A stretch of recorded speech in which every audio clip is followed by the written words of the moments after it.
Now, we would like to shift our focus to the significance of neuroscience, to neuroscience insights in coaching and mentoring. Our next speaker, Elisabeth Calbari, has also traveled from Greece to join our conference. Elisabeth will guide us through the transformative brain model and neuroscience-based tools for coaching and mentoring. Elisabeth is not only a neuropsychologist and executive neurocoaching leadership consultant, but also an award-winning program designer. She is the brilliant mind behind the brain model. Get ready to explore the fascinating world of neuroscience and its application in coaching and mentoring. Welcome, Elisabeth Calbari. Thank you, thank you. Hello, thank you for being here. Thank you for being with us. Thank you for the invitation, all of you and the team. And I may say that the organization and everything you organized a splendid event. So what I'm going to say to you today, the topic is about recalibrating the human element.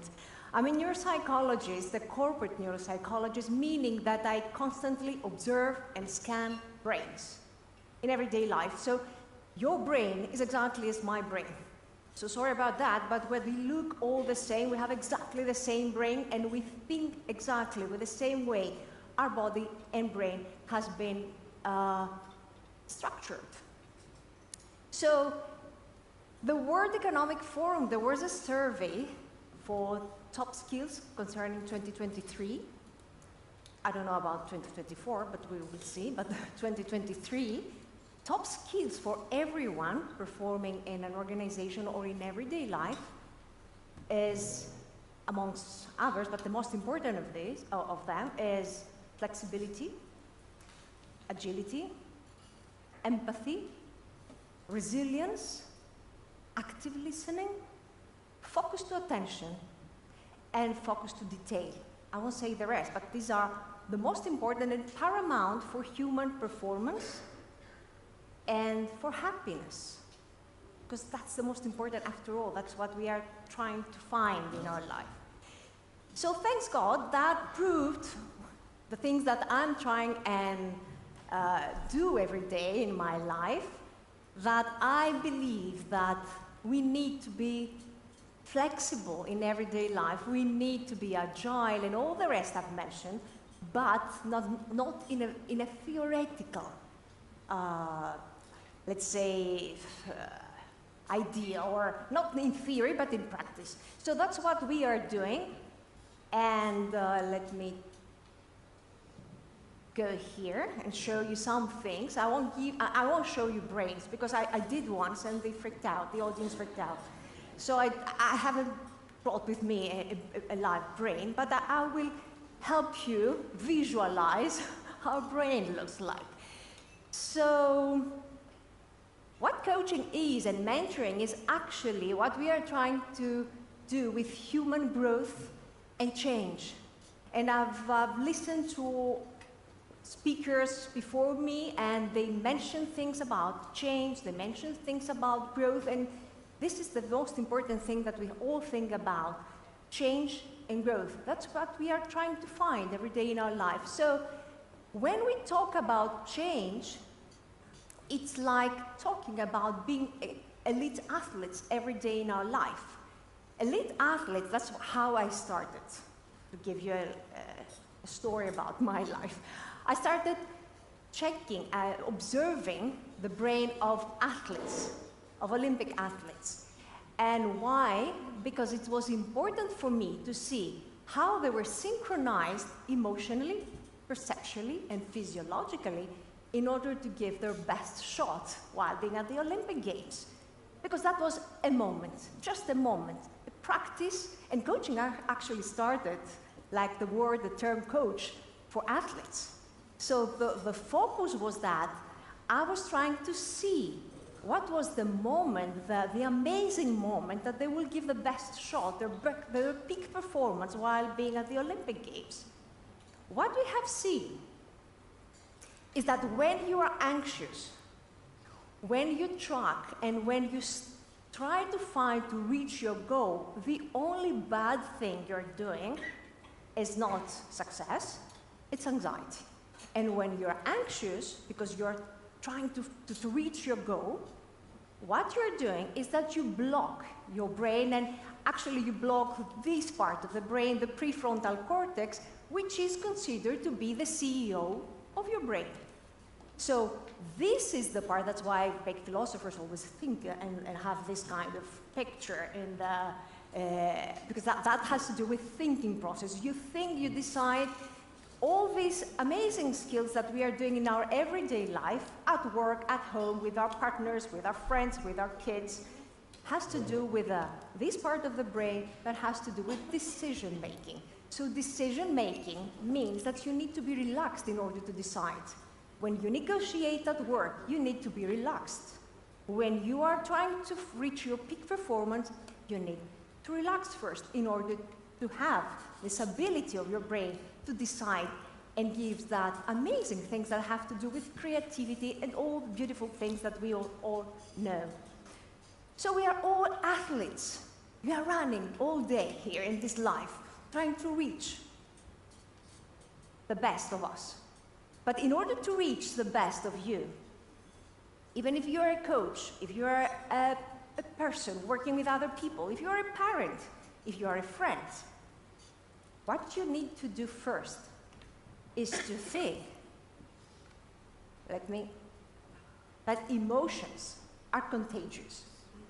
And it doesn't sound very easy for all of us to control our emotions, but through my research, because I told you that I observe brains all the time and I scan brains and I can see that in real life how it works. When I'm anxious, I transmit that to you. When I'm not confident, I do exactly the same. So how can you coach someone? How can you talk to someone if you are not relaxed, if you are not confident, and you do not send information and messages that have to do with trust? And why this happens? Because whatever has to do with anxiety, the only thing you can do is just you release cortisol and adrenaline. And what you're doing is you just block this part of the brain that has to do with decision making. When you are relaxed, you spread oxytocin, another hormone, which is the hormone of trust. So, okay, you cannot control all these hormones around and you cannot see and observe the change that occurs in your body. But these things happen through self-awareness. These things happen through regulation of yourself and how you observe and understand how you work. So emotions are contagious. Please think of all these things before trying to work with people. And according to all this information and the observation we have seen through the brain, and research proof that this is actually what actually happens in our body and mind, we created a model, the brain model in mind, which is actually focused on the term that we use called neurogenesis. The point that you actually renew yourself and you are at your best and you have your peak performance on everything that you are trying to do. How you do that? In order to renew yourself, imagine, for example, first, let me say something else. In order to renew yourself, you have to understand that being close to another person every time, you have to connect with this person first, but in order to connect with this person, you have to make him or her reflect. Reflection is the thing that occurs in everyday life that gives you information about emotions. Nothing else. And why? If I'm going to ask you now to think of someone who helped you do something, even if he's a manager or a coach or a mentor, by the time you just think that, you just stimulate your parasympathetic nervous system. It's the part of the brain that relaxes you and gives you all these amazing hormones of oxytocin and relaxation and creativity, because this is the part of the brain that relaxes you and makes you reflect and think about the past. So everything we are doing are covered by logic. So imagine if the brain is, let me use my hand, if the brain is that, emotions are here and covered with logic. So every time you talk with someone, anytime you're doing something, the first thing that is stimulated is this part of the brain, which is your emotions. But they're covered through logic. But people, you, me, as being here, feel things before thinking. We feel, we feel trust. We feel this sense of empathy. We feel all the things that I've mentioned before. So logic, it just covers things. But our brains gets the information constantly and without being conscious about it. 90% of all the things we're doing are away of our consciousness, our conscious awareness. So why do we stick to all these methods and strategies all the time for consciousness, concerning consciousness? Why don't we think about the unconscious awareness that has to do with our body, with our brain, with our mind, with our soul? We are human beings after all. We will never lose that capacity of feeling things and getting impressions of people if they're frightened, if they're anxious, if they don't trust us. Imagine that in split seconds, I mean that you just get the information from someone if he feels confident of the things that he's saying or not.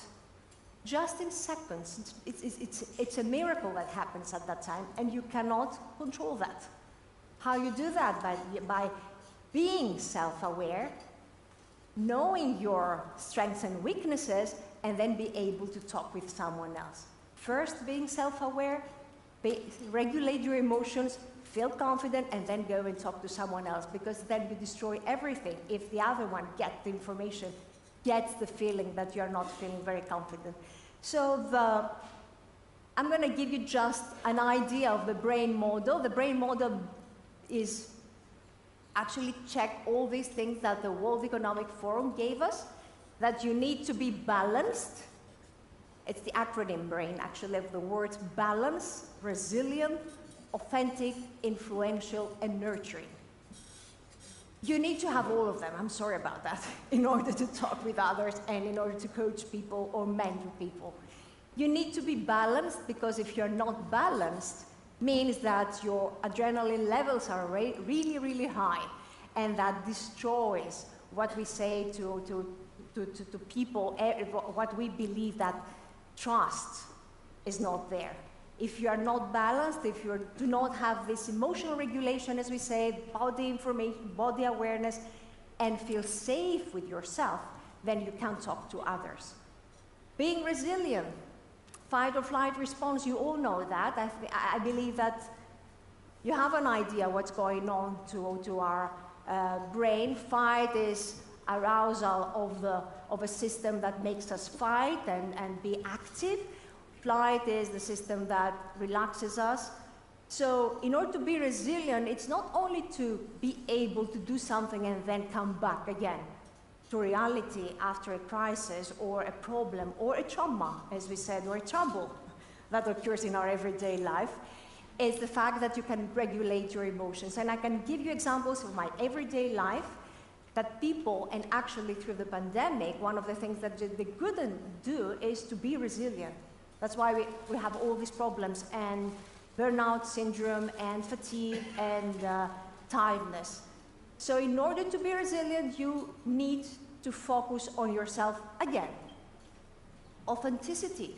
In order to be authentic, that's a nice word, it has so many things. But in order to be authentic means that your prefrontal cortex is active, means that you can be creative, means that you are present and you understand each other, and you have the ability to go with the flow with the other person you have next to you. Means that you are real, you are trustworthy, and you are the person that the other person next to you feels that you are. Okay? And influential. In order to be influential, you have to make some people, next to you, activate dopamine. It's a hormone that gives you reward. That makes you feel rewarded of the things that you have done. People, in order to understand what you're saying, you need to create an environment so as to make them feel safe with you. in order to motivate them and engage. And when we talk about engagement in the corporate world, yes, you need to be authentic and influential in order to motivate and engage people. And in reality, what does this mean? That you need to give some rewards to people working with you. Otherwise, they cannot function. They cannot understand what you're talking about. And nurturing, compassion. Nurturing means that you need to feel relaxed, you need to feel safe again, and have emotional regulation. All these things actually lead to what we say that change is stressful for all of us. Even if you're a coach, if you're a manager, if you're a parent, change is stressful. Just admit that. We have to exercise and train our emotional muscle because we have two different brains, the analytical and the empathetic. When we try to reach our goals, when we try to find the way in order to reach our peak performance and wake up in the morning and say that I'm going to be at my best today, or I'm going to start diet on Monday, or coming with the New Year's wish and goal is that for next year I'm going to be better, I'm going to be more relaxed. This is a goal. If I have the right to say to you something, just stop thinking about goals. Stop asking people around you to have goals. Just ask them to have a vision of themselves, to visualize what person they would like to be, because with that, you just stimulate the empathetic brain. You just make people trust you because you create a moment of reflection with them. You make them relax. You activate the parasympathetic system just with the word, because that makes people think, use a different kind of the brain that has to do with emotions. And emotions makes us feel relaxed when we think about the past and we think about the future, and when we combine these two information, then we feel that we can find happiness after all. So that's the purpose in our life. Find happiness, even if it's too theoretical, but for me, I always say that in order to be happy, it's a choice. It's not, it is out there. Just in order to find that happiness, choose to be and work through your empathetic brain. Try not to analyze all the things that you have to do and find your goals. Try for you working in the corporate environment to develop a culture that has to do with, not with performance, but with development. And development, as we already said, is growth. Change will be here, but growth is something that is not something that you can find the end and finish with that. It's something that goes on all the time. So thank you for being with us. Thank you for being here. And just think about your emotions, please. Okay? Thank you.